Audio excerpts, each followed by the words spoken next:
करके उनका परिचय करवाते हैं और ये वो मेहमान हैं जिन्होंने अपने अपने क्षेत्रों में कुछ अलग मुकाम हासिल किया है और जो कि करोड़ों महिलाओं के लिए एक तरह का रोल मॉडल भी हैं। गीता सैनी जी हमारे साथ इंटरनेशनल बॉडी बिल्डर हैं। आप गीता जी 3 बार मिस इंडिया कंपटीशन को जीत चुकी हैं। इसके अलावा वो 2018 में मिस एशिया कंपटीशन में चौथी रैंक और senior women's body building 2022 competition में गोल्ड मेडल हासिल कर चुकी हैं। गीता जी बहुत स्वागत है आपका। इसके अलावा दूसरी मेहमान हमारे साथ हैं निशु देशवाल जी। आप रोडवेज ड्राइवर हैं। इनके साथ भी हम आगे चर्चा करेंगे, लेकिन सबसे पहले गीता जी मैं आपके ही पास आता हूं। गीता जी, चूंकि हम लोग देख रहे हैं और आज तो एक तो अंतर्राष्ट्रीय महिला दिवस है, हालांकि एक दिन कोई महिलाओं को डेडिकेटेड हो ऐसा तो नहीं है, क्योंकि हर दिन महिलाओं का है और महिलाओं से ही हम कह सकते हैं कि इस समय जो पूरा देश है वो चल रहा है। कैसे देखते हैं आप और आपके जो अचीवमेंट्स हैं और खासतौर से जिस फील्ड को आपने ऑप्ट किया है, अमूमन हम लोग देखते हैं कि महिलाएं थोड़ा उसमें जाते नहीं हैं। कैसा रहा है आपका सफर और किस तरह की चुनौतियों का सामना आपने किया? गीता जी, आपसे ही जानना चाहता हूं। मुझे लगता है कि हर दिन महिलाओं का ही होता है। और बस ये होता है कि कुछ दिन होते हैं जो कि जिसमें हमें बहुत स्पेशल फील करवाया जाता है। जैसे आज हमारा विमेंस डे है। तो रहा अगर मेरी जर्नी का, तो जर्नी जो स्टार्ट हुई थी वो बहुत मुश्किल रही है। और पर ये है कि वो धीरे धीरे धीरे धीरे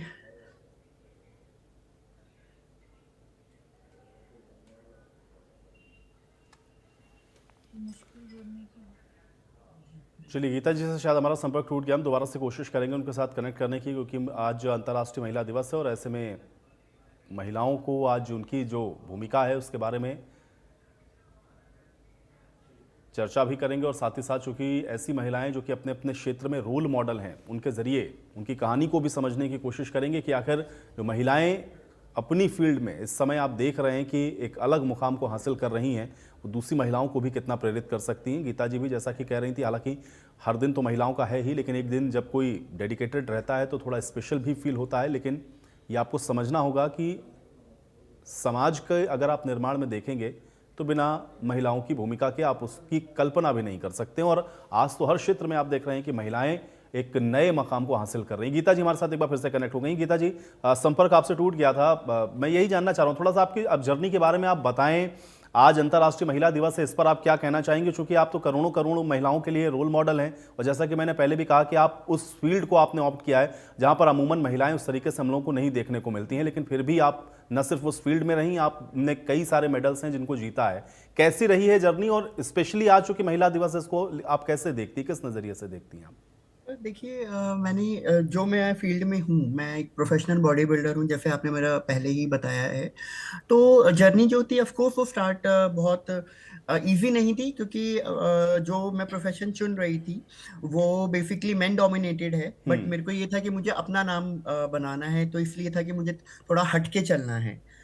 तो स्टार्टिंग में ये था कि बॉडी बिल्डिंग के लिए यहाँ पर लोगों को इतनी अवेयरनेस नहीं थी कि अच्छा, लड़कियों की भी बॉडी बिल्डिंग होती है। हम्म। वहां से वो जर्नी फिर धीरे धीरे धीरे, और फिर कोच बहुत मिलने बहुत मुश्किल था, क्योंकि एक मेल बॉडी बिल्डर्स को तो फिर भी हम्म। ट्रेन कर देते हैं, बट फीमेल बॉडी बिल्डिंग जो होती है वो टोटली डिफरेंट होती है। तो उनके लिए कोच ढूंढना ही बहुत मुश्किल था मेरे लिए। तो हम्म। बट शायद भगवान की कृपा थी, तो मुझे बहुत अच्छे कोच मिले जिनके गाइडेंस में मैंने अपनी बॉडी बिल्डिंग का करियर चालू करा। तो वहां से वो जर्नी स्टार्ट हुई थी। पर ये है कि हाँ, महिलाओं के लिए बॉडी बिल्डिंग बहुत ही कठिन है। पर हाँ, मैं ये भी उसके साथ में बोलती हूँ, कठिन है, पर अगर उसमें वो जज्बा है करने का, अगर वो जिद है, तो वो कर हम्म। सकती है। तो स्टार्टिंग वही थी। और दूसरी बात ये है कि जो बॉडी बिल्डिंग है वो मैन डोमिनेटेड गेम है। तो जहाँ पर लड़कियों को बहुत ही, मतलब जब एक लड़की, मैं आपको अपनी एक छोटी सी स्टोरी बता जी देती जी हूँ कि जी। जब मैं बॉडी बिल्डिंग जब मैंने स्टार्ट करी, तो लोगों का, स्पेशली मेंस जो होते हैं, वो उनका यही था कि क्यों क्यों ही करनी है तुम्हें बॉडी बिल्डिंग, ये गेम जो है ये तो आदमियों का गेम है, इसमें औरतें क्या करती हैं या वट एवर। मैंने बहुत से क्रिटिसिज्म सुने हैं, बुली सुनी है, बहुत लोगों के नेगेटिव कमेंट सुने हैं, बट मेरे दिमाग में था कि नहीं, मुझे कुछ करना है और कुछ डिफरेंट करना है। क्योंकि मुझे लगता है कि हर किसी को अपना प्रोफेशन चुनने का अधिकार है, ठीक है। तो इसीलिए मैंने बॉडी बिल्डिंग को चुना, क्योंकि मेरी फैमिली में हमेशा स्पोर्ट्स में बहुत अच्छा रहा है। मेरे जो ग्रेट ग्रैंडफादर थे वो रेसलर थे, तो एक वो स्पोर्ट्स जो होता है वो मेरे फैमिली में स्टार्टिंग से ही था। तो और जैसे जर्नी जो स्टार्ट हुई थी, ऑफ कोर्स वो बॉडी बिल्डिंग की नहीं हुई थी, वो फैट लॉस की हुई थी, क्योंकि मैं स्टार्टिंग में 115 किलो की थी।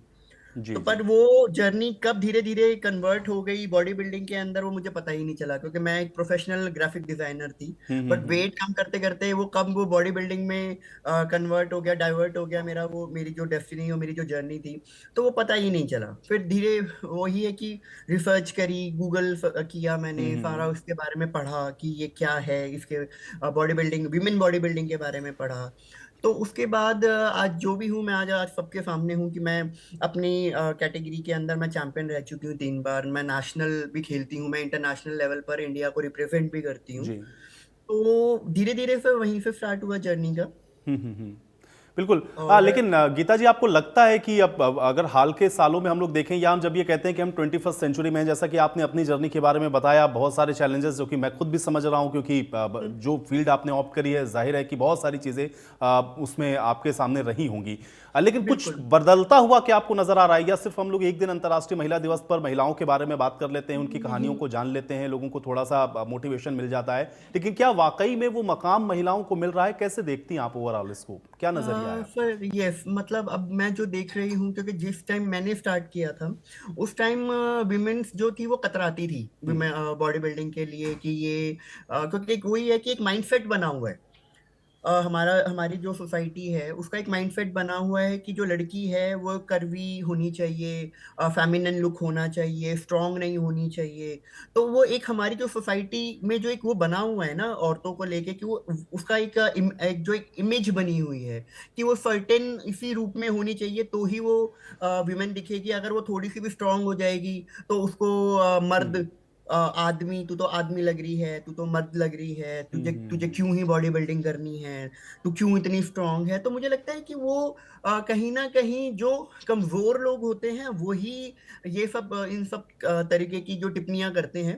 पर मुझे लगता है कि जो स्पेशली विमेन्स, औरतें, चाहे वो एक टीनेजर हो, चाहे वो एक औरत हो, मैं मानती हूँ कि अगर वो स्ट्रांग रहेगी तो वो पब्लिक, वो सोसाइटी को बहुत अच्छी तरीके से फेस कर पाएगी। क्योंकि अगर अगर स्पेशली विमेन्स में मैंने देखा है कि कॉन्फिडेंस लेवल जो होता है वो कम होता है, ठीक है। अब उसकी वजह से ये होता है कि जब भी वो सोसाइटी में, पब्लिक में जाती है, तो वो, क्योंकि वही है कि उसको सारा समाज का देखना पड़ता है कि जी ओके वो क्या कहेगा, मैंने ये पहना है पता जी नहीं, जी। क्योंकि वो दूसरों की थिंकिंग की वजह से अपने आप को डाउन कर देती है। हम्म। और रहा बॉडी बिल्डिंग, जैसे आपने मुझे बोला कि जब मैंने स्टार्ट करी थी बॉडी बिल्डिंग, उस टाइम पे लड़कियों में इतनी अवेयरनेस नहीं थी, ठीक है। और बिकॉज क्योंकि इसका जो हमारी कॉस्ट्यूम होती है, जो हम कंपटीशन के टाइम जब हम स्टेज पे जो कॉस्ट्यूम पहन के जाते हैं, जी जी। वो 2 पीस होता है, वो बिकनी होती है।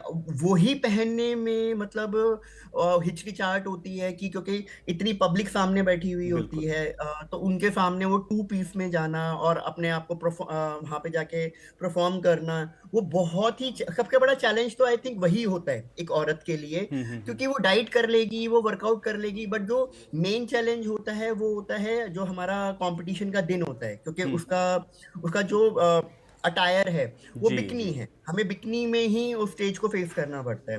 तो स्टार्टिंग में मेरे साथ भी हुआ था, जी। मैंने भी उस चैलेंज को फेस किया है कि जब, क्योंकि मैं बहुत ट्रेडिशनल एथिक्स वाले बैकग्राउंड से आती हूँ, मेरी फैमिली बहुत ट्रेडिशनल है। तो वहां पर उनकी लड़की 2 पीस के अंदर स्टेज पे हम्म। चढ़ रही है, तो मेरे भाई नहीं बहुत नहीं गीता सपोर्टिव। जी, मैं इसी विषय पर आने वाला था। देखिए, क्योंकि मुझे लगता है कि जो शुरुआत है वो अब महिलाएं समाज में तो अपना जो मकाम है वो बेहतर तभी हासिल कर सकती ना, जब उनको जो प्राइमरी स्टेज है वहां से सपोर्ट मिले, यानी कि फैमिली में। और फैमिली में भी जो एग्जैक्टली। आपके पेरेंट्स हैं या जो भी मेल आपके घर के अंदर मेंबर्स हैं, क्या वो हाँ जी। सपोर्ट मिला गीता जी आपको, और उस वजह से आप सर यहां पर हैं, देखिए, या क्या इस वहां की इस जर्नी इस रही, अगर थोड़ा बता पाए? इस मामले में सर मैं आई थिंक मैं बहुत लकी रही हूँ, क्योंकि एक्चुअली मेरे जो बड़े भाई हैं वो ऑलरेडी बॉडी बिल्डिंग कर चुके थे। तो उनको बॉडी बिल्डिंग के बारे में पता था कि अगर मैं अपनी, क्योंकि और शायद मैं उन्होंने ही मुझे सपोर्ट किया है, और उनकी वजह से आज मैं वहां पर हूँ। तो उन्होंने जो मुझे पुश किया कि जी। अगर तुम करना चाहते हो तो तुम कर सकती हो, तो उनके पुश की वजह से मैं यहीं पे थी। और उनको ऑलरेडी पता था कि इस विमेन बॉडी बिल्डिंग का अटायर क्या है। उनको ये बहुत अच्छे क्लियरली पता था कि मुझे बिकनी पहन के स्टेज पे जाना पड़ेगा, और वो उस चीज के लिए भी बहुत क्लियर थे। बट ये अब वही वाली बात है कि खाली भाई, एक फैमिली में भाई नहीं होता है। हम हमारे पेरेंट्स हैं, हमारे माँ बाप हैं, ठीक जी है, जी भाई हैं, बहन है, रिश्तेदार है, जी जी उन जी। सबको, और सबसे बड़ा होता है पेरेंट्स। भाई तो हम्म। चलो फिर भी सपोर्टिव है, आप पेरेंट्स को कैसे जी जी। कन्विंस करें। बट वहां पर मैं अपने भाई को बहुत थैंक्स करना चाहूंगी कि उन्होंने ही मेरे फादर, मतलब पापा को, माँ को समझाया कि जैसे हर स्पोर्ट्स की एक ड्रेस कोड होता है, ऐसे ही इसकी गेम का एक ये ड्रेस है। ये पूरे दिन तो घूम पहन के घूमेगी नहीं, हम्म इसका आधे घंटे का शो है, उस आधे घंटे के लिए ये उसको पहनेगी, हम्म। और अपना चलिए उसके गीता जी, बाद कुल ये मिलाकर के आप जो बात बता रही, मुझे लग रहा है कि जो आपको महिलाएं सुन रही हैं उनके लिए ज़रूर उनको मोटिवेशन मिल रहा होगा। दो और मेहमान भी हमारे स्क्रीन पर दिख रहे हैं, अलग अलग फील्ड से ये भी हैं, इनका भी परिचय कराते हैं और इनसे भी समझते हैं कि महिलाओं की जो भूमिका है वो किस नज़रिए से देख पा रही हैं। निशु देशवाल जी हमारे साथ जुड़ चुकी हैं, आप हरियाणा की पहली महिला रोडवेज ड्राइवर हैं। निशु जी, बहुत स्वागत है आपका। और ममता बाई जी हमारे साथ जुड़ी हुई हैं, आप महिला सरपंच हैं। ममता जी, आपका भी स्वागत है। निशु जी, आपके पास आऊंगा। अभी मैं गीता जी से बात कर रहा था, बॉडी बिल्डिंग चैंपियनशिप उन्होंने जीती और एक अलग मकाम उन्होंने हासिल किया। आप भी महिला होने के बावजूद रोडवेज बस की ड्राइवर, और वो भी हरियाणा की पहली महिला ड्राइवर। कैसा रहा है आपका सफर, और आज अंतर्राष्ट्रीय महिला दिवस पर आप क्या कहना चाहेंगे? कैसे देखते हैं आप इस पूरे अपने सफर को और महिला दिवस को? आपकी आवाज नहीं आई जी। जी, सुन पा रही हैं आप निशु जी मुझे? हाँ जी, अभी जी आवाज जी। आई। निशु जी, मैं ये जानना चाह रहा हूँ आपका ये सफर कैसा रहा? मतलब आप महिला रोडवेज ड्राइवर बनी, ये कैसे आपने सोचा? अंतर्राष्ट्रीय महिला दिवस पर आप, चूंकि मुझे लगता है उन तमाम महिलाओं के लिए एक बड़ा प्रेरणा स्रोत हैं। कैसा रहा है आपका ये सफर, और कैसे आप बस ड्राइवर बनी? पहले तो नमस्कार जी सबने। जी तो मेरा सफर तो बहुत मुश्किल रहा। स्टार्टिंग से ही 6th क्लास से ही सफर शुरू हो गया था मेरा। जी। 6ठी क्लास में मम्मी पापा का सपना था पहलवान बनाने का, रेसलिंग में निडानी छोड़ दी थी मैं। हम्म। लेकिन मम्मी का ऑपरेशन बोल दिया था उसके बाद, तो मुझे घर पर आना पड़ा। और बहुत छोटी सी फैमिली, गरीब सी फैमिली हो गया है, उससे बिलोंग करूं मैं। हम्म। तो फिर वापस जाना नहीं होया। उसके बाद ऐसे ही घर के काम शुरू हो गए। तो फिर पापा की नस ब्लॉक हो गई थी। जी मैं +2 में थी तब। जी जी जी। तो पापा 6 महीने हमने कंधे पर रखे हैं। तो जहां भी डॉक्टर बोला करते हम वहां लेकर जा कर दे। डॉक्टर, बड़े बड़े डॉक्टर ने जवाब दे दिया था कि तेरे पापा पैरालाइज हो जाओगे। हम्म। तो परिवार की मेन हड्डी जब बेड पा जावे तो परिवार की स्थिति बहुत नाजुक हो जावे। जी जी जी। तो मम्मी पापा शुरू से ही काम सिखाया कर दे। तो पापा बीमार होने की वजह से ना ज्यादा खेती का काम हुआ था ना कुछ। फिर मम्मी ने और पापा के दोस्त ने फोर्स करके पापा के टाटा एसी गाड़ी दिलवा दी थी। हम्म। वहां तक स्टार्टिंग शुरू हुई थी कि एक बार पापा कहीं बाहर जा रहे थे, तब मुझे चलानी नहीं आती। जी जी भाई था, भाई करनाल चला गया था, वो मेरे तब बड़ा है। जी जी तो उसमें मिडिल क्लास फैमिली में और बिना बुकिंग के 2,000 रुपए का नुकसान बहुत बड़ी बात हो जाए। जी जी जी। ये बात मैंने अपने भाई तक बताई कि भाई 2,000 रुपए का नुकसान हो गया इस गाड़ी में। हाँ। तो भाई बोले कोई बात नहीं। तो भाई ने आकर मेरे तक गाड़ी सिखाई। हम्म। पापा कहीं बाहर चले जा करते, मैं और मम्मी गाड़ी पे चला करते, छोटी गाड़ी पे। जी जी। ऐसे ही मन करने लग गया कि गाड़ी चला, बुकिंग लगा। तब हम्म। आवे है तो बुकिंग छोड़ने में कोई फायदा नहीं, क्योंकि अपना घर चलाना होगा। जी जी जी। फिर ग्रेजुएशन करी मैंने, उसके बाद हमने ली पिकअप गाड़ी 1 जनवरी 2024 ने। जी। उसके बाद रेगुलर ही मैं पिकअप गाड़ी पे हूँ। हम्म। जी हाँ जी, यहाँ तो मेरा सफर शुरू हुआ। और पापा भाई किसी न किसी ने बाहर जाना हुआ ही है, काम हुआ है, रिश्तेदारी वगैरह। तो बुकिंग रह जाऊं तो इस चक्कर में तो गाड़ी सीख ली, तो फिर डरना के तो फिर अपना रोड पर लेकर बुकिंग लगाने लगी। बिल्कुल। ममता जी भी हमारे साथ, आप सरपंच ममता जी। देखिए, अब आधी आबादी के प्रतिनिधित्व की बात हो रही है और सबसे छोटी पंचायत जहां पर आप चुनकर के आई हैं, पूरे गांव की जिम्मेदारी आपके ऊपर। कैसा रहा है आपका भी सफर और ये सरपंच बनने तक का? क्योंकि राजनीति में आना, मतलब लोग इतनी आसानी से समझ भी नहीं पाते कि कैसे पॉलिटिक्स करनी है, कैसे लोगों को कन्विंस करना है, लेकिन आप सरपंच हैं ममता जी, बताइए कुछ अपने बारे में। बहुत अच्छा सफर रिया जी। जी बोलो। और गांव का काम करने में बहुत अच्छा लगता है। महिलाओं को आगे निकालने में, महिलाओं को बताने में और जैसे गांव में से निकलना, उसके लिए बहुत अच्छा लगता है। तो ममता जी, और मैं सपोर्ट मिला किसी का आपने, मतलब कैसे आपने सोचा कि आप राजनीति में आएंगे, या सरपंच के चुनाव लड़ने के बारे में कैसे सोचा आपने?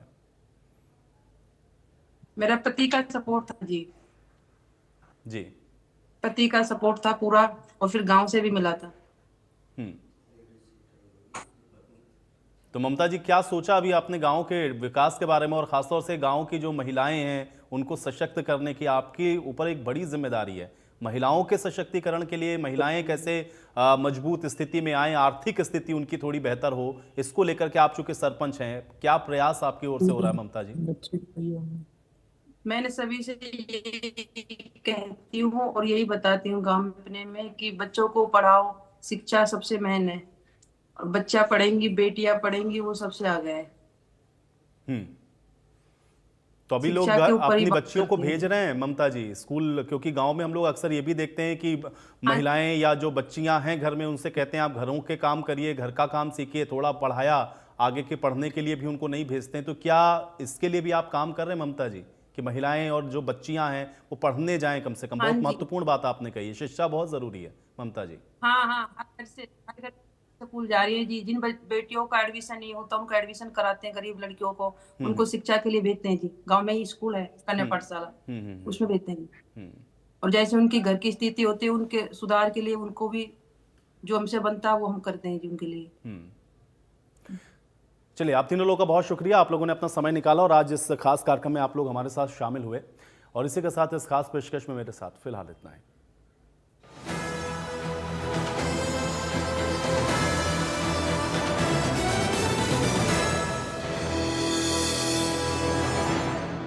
सर, आप बहुत लकी हैं कि आपके बेटे ने हेल्थ इंश्योरेंस और बाकी सारी फॉर्मेलिटीज टाइम से पूरी कर दी है। मेरा बेटा? तो फिर आप? पॉलिसी बाजार। क्लेम के टाइम पे हमेशा आपकी हेल्प को तैयार। पॉलिसी बाजार, 1 करोड़ का हेल्थ इंश्योरेंस सिर्फ 360 रुपए महीने से शुरू।